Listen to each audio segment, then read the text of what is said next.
Hi! Welcome to this part of my guide and review featuring the Mythic Game Master Emulator, 2nd edition. If you haven't seen the other parts of my guide and review, please check out the playlist in the description below. This time we are going to talk about choosing the event focus and using lists as random events. When a random event is generated, you don't always have to roll on the event focus table.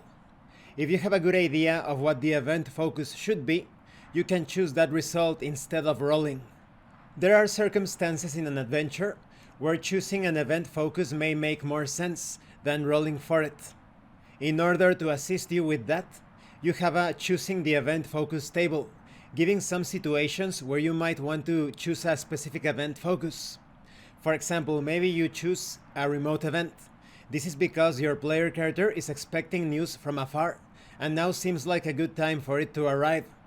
Maybe you choose a new non-player character focus, because there is a logical reason for a new non-player character to appear in your adventure right now. Or maybe you choose the move towards a thread focus. This is because your adventure has stalled and needs a push forward. This is especially useful for an interrupt scene.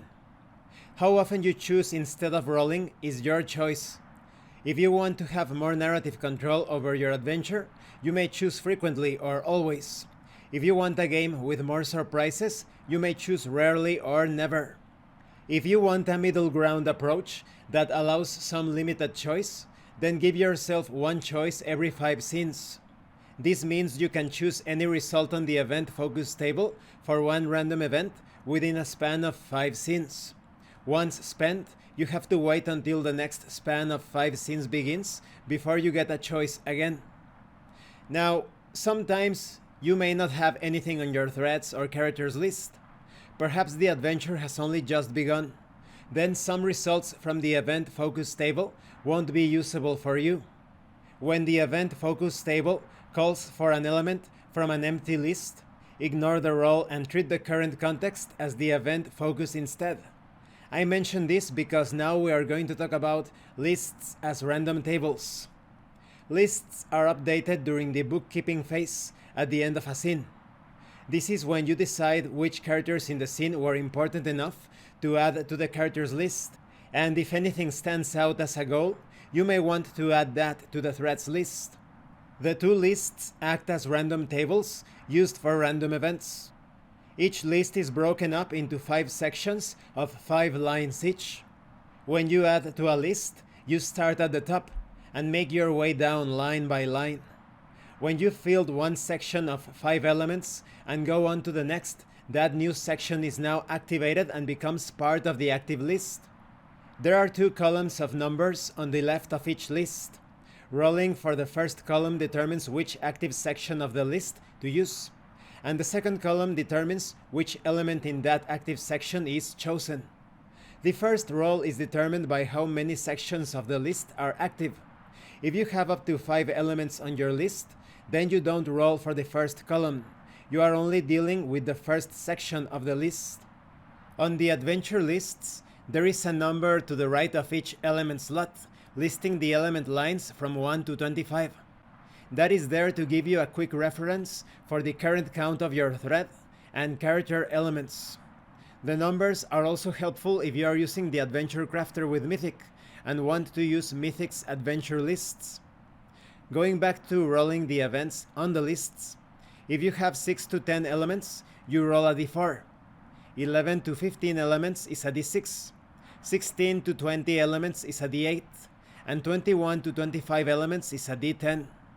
When a random event requires you to roll on a threads or characters list, use the number of active sections to determine which die to use, then roll to see which section this event will use. Once you know the section, roll a d10 and compare it to the second column of numbers to determine which line in that section is being invoked. If you roll a line that has a thread or character written on it, then that thread or character is being called upon by the random event. When you roll a line that is empty of an element, the result is considered choose. You have 2 options. Choose an element. You select an element recorded on the list that makes the most sense in the current context, or choose to roll again. If you would rather be surprised, then roll again until you get an active element on the list. The chances of rolling choose will vary throughout the adventure from 0 chance, that is when the active boxes in your list are full, to likely, when an active box only has one element in it. The more full your list gets, the more rare choose will become. And this concludes this part of the guide and review. In the next part we are going to talk about event meaning. I personally think that a balanced approach, when you sometimes choose the event focus and other times you determine it randomly, makes for a more exciting game, because sometimes you are surprised but at the same time you can steer the adventure towards logical outcomes depending on what has been going on so far. Now when it comes to the lists, this is a great way to organize the elements of the adventure while at the same time fulfilling a mechanical function, giving birth to a sequence of events that is coherent. Thank you for watching this part of the review and guide, and thank you for your likes and your comments. If you have any questions or comments, please let me know. And thank you so much to those of you that are going the extra mile to support the channel. If anyone else wishes to further support the channel, the information on how to do that will be in the description below. Once again, thank you, and see you later.